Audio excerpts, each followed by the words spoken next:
Hello, and great to see you back here on the channel. I'm really excited to show you a new product that I've been using for a little while now, and I just want to talk to you a little bit about this great slider. Now, this is the Zeppon Micro3 E1000. It's the newest, what's known as a double distance slider from this company. And a double distance slider simply means that it travels pretty much twice as far as this distance here from here to here, because it has this carriage that moves independently from the base. It's belt driven and it's very, very strong, solidly built, and it has a few features that I specifically want to discuss with you relating to Astro time lapse. But first, let's just have a bit of a look at some of the general specs on this particular model. So this is the Micro 3. I've also used the Micro 2, which is a great slider, but this does have some significant upgrades. I think it has overall a smoother motion, and I think that's due to this new 45-degree angled track. And you can see there that the carriage sits in there beautifully. It's got the support, which means it can take a very heavy payload, and they say it can take 12 kilograms in payload, which is an awful lot of weight. So that is one of the things I really love about it. The other thing I really like is this larger mounting base. So you put your ball head, where are we? I've only got a fairly small one. It just sits on there like so, just screws on. By the way, it does have a 1/4 or a 3/8 inch thread, and you can push that down and get it out of the way, which is one of the things that I love. Quite a few sliders these days have that, but it just hides down there under the way. So when you put it in a bag or a case or something, it doesn't grip and cut the edge. But yeah, there's a really big size here. Now they say this is about 4 times larger than the original contact. So a little ball head like this doesn't matter, but if you've got a big video head or something like that, it does make a significant difference to the mounting options here. The other thing that I really do love about this slider is the new motor. Now it's removable. So easy. Just have a look at that. Now I have just made this into a manual slider. So there's enough friction and force on that you can just push this across with your camera on it if you want to do that. Now that's mainly more for shooting video, certainly not for time-lapse stills, which is what I really want to talk about. But you can see that's what the motor looks like. It has a Sony NPF battery, which all of these devices run by, and I really like that because I've got these by the truckloads. I've got heaps of these batteries, and the other thing I love about it is the battery life is sensational. So how quick is it to mount? You stick it on there like that, flick up using hand, tighten it up, it is on and ready to go. So I mean, it couldn't be much more easy than that. This is powered also by a USB input on the side there, and that's something that's new, and I think a lot of people will make use of that. Now this slider comes in 3 sizes. It comes in 500mm, 700mm and 1000mm. This is the 1000mm model, so I wanted the longest possible movement that I could get, and that is it. Now the good thing is that the same motor arrangement fits on all 3 sliders. So I think that's a really good design idea. Now, as I said, it carries about 12 kilograms as a vertical weight, but when you've got the camera up in an orientation tilted like this, it takes about 4 kilograms or thereabouts, which is pretty much straight up and down, so the weight's coming down this way. But if you've got the slider in a horizontal position like this, the weight coming straight down, about 12 kilograms. That's an awfully heavy camera setup. Now the other thing that it comes with, which is one of the things Zeppon's really good with, is carry cases. You can see here, really nice carry case. It's got the handle, you can carry it around. There's a separate case also for the motor section because the motor comes off. So it just makes it a little bit easier to transport. You can sort of modular the system a little bit. Now, one of the big advantages of this particular system is the way that they've got these support rods. And they've had this on their sliders before, but this one is improved. And you know why? Because it's got a 1/4 inch thread there. Now, what that means is that at the bottom here on this plate, there's a 1/4 inch thread on both ends, and you can just stick any tripod. You can see I've got some Manfrotto tripod plates there, because the reason for that is when I'm mounting this for my time lapses, I like a quick release plate. I can just throw it on very, very quickly and have it mounted on any tripod, because I've got quite a few different height tripods, little ones like this, bigger ones like that. So that means you can put it at any height that you want. But they've got these supplied rods that you can clamp down onto your tripod leg and just screw that in. Now, they had a similar system before with the Micro 2 slider, but I didn't think that was as good because it had this little ball joint. You had to push it in and then screw it down. A little bit more fiddly, and when you're out there in the field, you want something that's really easy to attach, and I think this new system, is a lot easier to attach. So the big thing about that is that when this carriage gets right out to the end, there's an awful lot of weight hanging down. Now, if you had this tripod connected just simply in the center there, all of the weight is going towards the edges. It's quite easy to get sagging, and that's a problem I had with my old Edelkrone system. It drove me nuts because everything would go downhill. This system has the supports on the end, and I think it's quite an ingenious idea. Now, one of the big features that I love about this particular system is the integration with the pan and tilt heads. That's the screws on there, like so. Now, this is where that larger base comes into play, because that's a much larger surface area, and you can see there it really grips really well. Of course, I've got the pan and tilt set up, and I use this quite a lot. Let me just get it sorted. Put that on there like that. This is very quick to set up, by the way. So if you're out in the field, you want a quick setup, and that just goes on there like so. Now I have a pan and tilt. Grab my camera. I've got a quick release plate on there as well. And suddenly, have a look at that. I've got this system set up and ready to go in no time at all. Again, the NPF Sony batteries fit in all of these, so they're all exactly the same. And then, of course, I can start moving the thing around, and we can see there, we can pan and we can tilt independently. Now, I'm going to show you in a minute what the app does with these things. And the app is pretty good. It may have a few little idiosyncrasies, let's call it that some people will need to get used to. But for the time lapses that I do, which are predominantly Astro time lapse at night time using long exposures, this system excels. Now, I have to say that there's hardly any information out there on this system using it for time lapse in general, let alone Astro time lapse.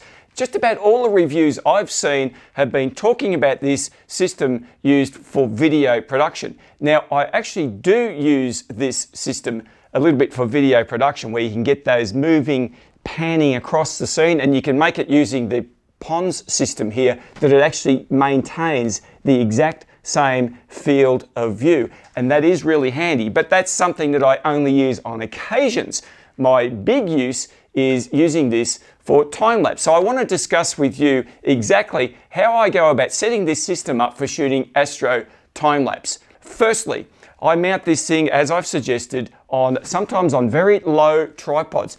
It's pretty rare for me that I'm able to mount the slider here onto a flat tabletop like I've got here. Most of the time, I need to put it on very uneven ground, and so that's where the tripods come in handy. I can adjust each end and I can get it nice and level. Now, speaking of getting it level, I always carry with me a little tiny spirit level, which I just stick on the top of the slider rail here and adjust to suit, and that makes it really easy for me to get the whole thing working quite smoothly. So I work out my composition and the movement that I want to put into it. Then I can weigh down my tripods. I can put sandbags or whatever else I want to put onto my tripods, just to give the whole system a lot more support.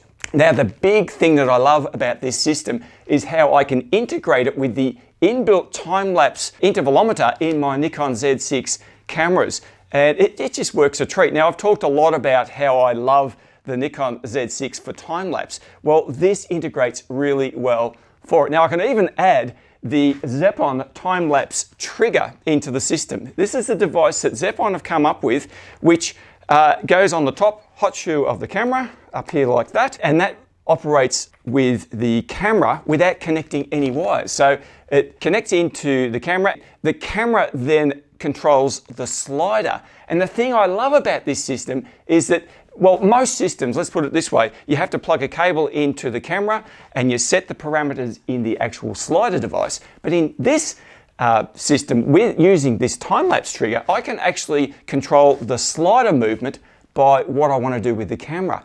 Now, why is that important to me? Well, I do a lot of day to night time-lapse, and there are many occasions where I'm not too sure exactly how the exposures and everything are going to go. And so therefore, I can set the camera up to just use the inbuilt intervalometer, and every time the shutter clicks, after the shutter closes, it will move the slider. So that's using this slider in move, shoot, move, which is the way most people shoot their Astro time lapses.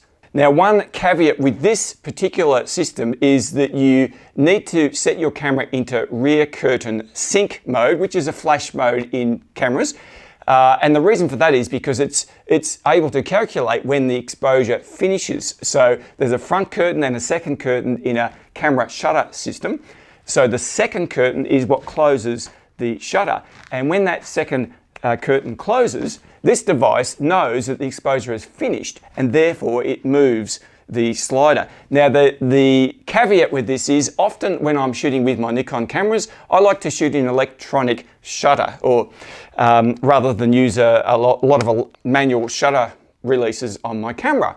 Now the problem with rear curtain sync flash, and this is nothing to do with Zeppon, it's to do with the camera system, is that it doesn't work with electronic shutter. So you need to be using a manual shutter, which is fine. It's just that I like to use electronic shutter on my cameras doing time-lapse because I'm saving the manual shutter count. It's as simple as that. Now, one thing I do want to talk about is how I use this slider in a little bit different way. And I've been doing this for quite a few years now, to be honest with you.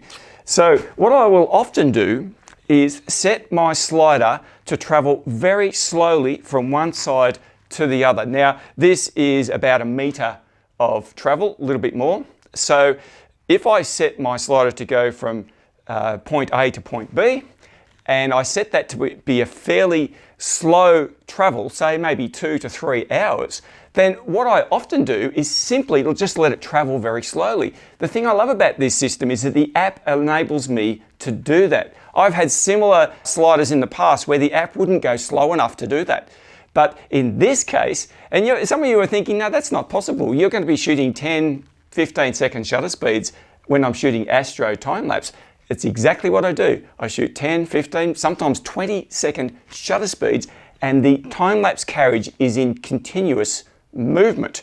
But it's so minor that the shutter speed doesn't interact and create motion blur in the image. Now that to me works brilliantly. And you're going to ask me, well, why would I want to do that in the first place? Why don't I just do the move, shoot, move? Well, the reason is because in a lot of cases, I just want the camera to do its own thing. Sometimes I'm setting up my camera, the inbuilt time-lapse mode that's not shooting stills at all. It's just shooting a time-lapse movie.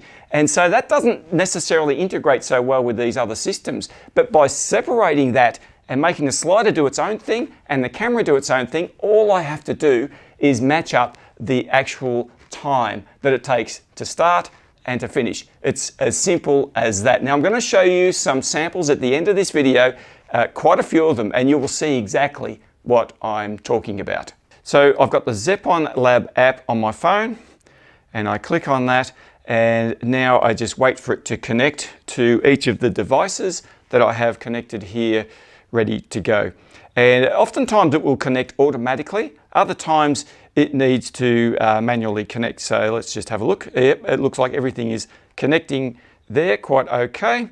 So I just press done, and then we'll connect to the app itself. And this is what the interface looks like. So we have the slider here, and we move it across one way, and then we move it across the other way, and we can set our actual waypoints. Now you can see the waypoints are here at the top. So if I press, for example, A waypoint there, I have now set that. Now if I want to change the parameters of where these devices are going, I just move these wheels to wherever I think I want the device to go. So let's just go to there. I'll move the pan around this way, and perhaps I'll move it up a little bit to there. And then I press that as the B waypoint. And all I need to do to play that is to press the arrow down the bottom, and it takes me back, initially it takes me back to the beginning of the motion here, and then it will begin to play that. And it works really well. One of the other things that I do like is this little constant line here, and that makes it loop. So if I press the go button, you can see that it goes from one waypoint to the next, and then it will go back again. So it's constantly looping all the way around. And I can add up to 6 waypoints. Now, one of the things that a lot of people didn't like about this particular app is the fact that there is a stop between each of the waypoints. Now, if you're doing video with this device, then yes, that does make somewhat of a difference because it stops through each of these waypoints. But if you're doing time lapse, it makes no difference because it's so slow and there's a stop and a gap between each photograph anyway that does not come into the equation. So I have quite fairly complex moves because this is a 3-axis movement. If it's just a single axis, in other words, just a slider on its own, then really you're only using 2 waypoints, an A and a B waypoint, and it works really, really well. Very easy to connect. You can walk away with the phone and it will still keep going, so that is not a problem at all. Now, one of the things that I often do, as I mentioned, is to use this slider to continually move across, just crawl across at a very slow speed. Now, how do I set that up in the app? Well, let's have a look. So I've already created my waypoints, as you can see here. So I just click on this little square down the bottom and it asks me which mode I want to go in. I'm currently in video mode. I'm going to go to time-lapse mode. It's called customized time-lapse. So I'll click on that. And you can see here, I can set up a number of parameters. Firstly, the frames per second here, I'm going to set that to 25 because that's what I always shoot with. And let's just say I want to shoot for 3 hours, because remember, if I want this to be moving very slowly and I don't want the motion blur, I need a fairly long amount of time it takes to get from one side to the other. So I often shoot about 3 hour plus time lapses. So let's have a look at that. So to get to 3 hours, you can see the waiting time down here. What I want to do is work out how many frames I need for that. Now I think it's about 5,200. Let's try that. No, a bit more than that. 5,500. It's a bit of a guesswork at this point. Okay, 5,400. Sorry, I'm just yeah, there we go. 5,400 photos at 25 frames per second gets me 3 hours exactly. Now, I'm not going to be taking 5,400 photos. This app thinks I am. You know why? Because I've set the shutter time to 1 second and the interval time to 1 second. And that is the key to making this slider go so slowly. It thinks I'm just taking these tiny, it's taking 5,000 photos to get all the way across. I'm not. I'm taking maybe 500 or maybe 600 or maybe 700 photos, depends on my shutter speed. But I set that inside the Nikon time-lapse app, and they just work beautifully as an integrated, 2 separate units, but they integrate because I've just worked out the total time I want it to go from one side to the other. It's really as simple as that.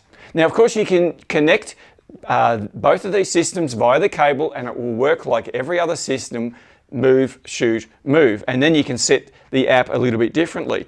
But the way I prefer to do it is the way I do it because I just love the inbuilt system in the Nikon. And I've talked about that before, but it has this gorgeous exposure smoothing algorithm built into it. It's just wonderful. And it also produces an inbuilt 4K video if I use the internal system. If I just did it using the app here, then that's not going to happen. So that's something I always want. So I've successfully shot this using this same system down to about 1.5 hours from all the way from one side to the other, still using long exposures of 10 to 15 seconds. And I'm not noticing any motion blur. And I've been doing this for years, not just with this system. I've used many other systems that just crawl along quite slowly, and I've always had great success by using that method. Okay, now I mentioned the Zeppon time-lapse trigger. So let me just put that on here, connect that up, turn it on, and that will now connect to the app, as you can see here. Tap on that and that will now connect to the time-lapse trigger. You can see it says they're connected. Press done, and we go back, and I've still got my waypoints set where they were before. So what I'll now do is click on that little square down the bottom here, but this time go all the way to the end and click on the camera, and this is the camera mode. So what I have to do here, this is again very similar to what I just showed you. I'll change my frames per second to 25 because that's what I always shoot with. And then I will change how many photos I want to shoot. Now this is a bit different because all I do here is match up the amount of photos that I've just set in the camera. So let's just say I set my camera to shoot 700 images. All I have to do here, let me get my glasses on, is shoot 700. Done. And now that's going to tell me there, you can see on the app it says that will take 28 seconds to play back.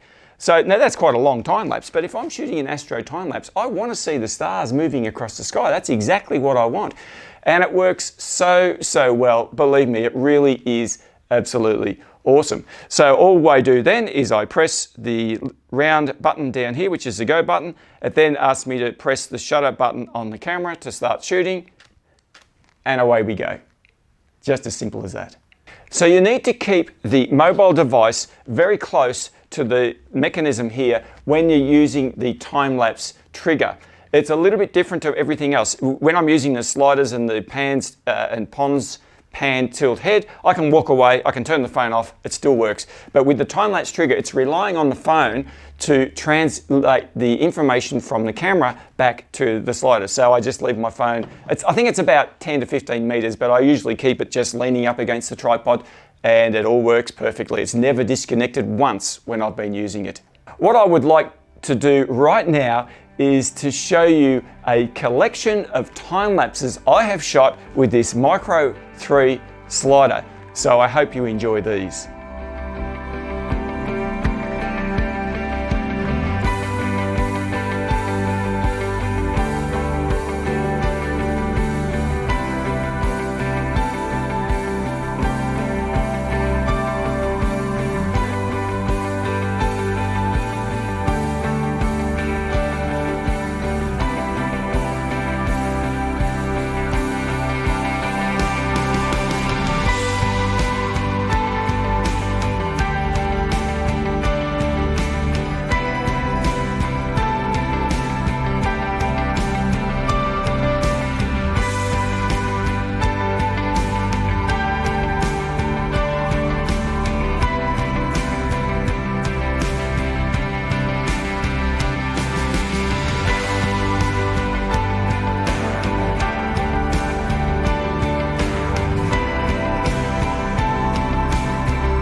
Well, I hope you enjoyed those, but you know what? I take this slider everywhere I go these days because I absolutely love it. It is solid, it's pretty heavy, but you know, I don't mind a bit of weight because it indicates good build quality. I've had no troubles with the app. It connects all the time, doesn't matter where I am, and no, you don't need phone service for the app to work. In fact, I use an old phone that doesn't have any mobile phone coverage at all, doesn't even have a SIM card in it, so it works fantastically.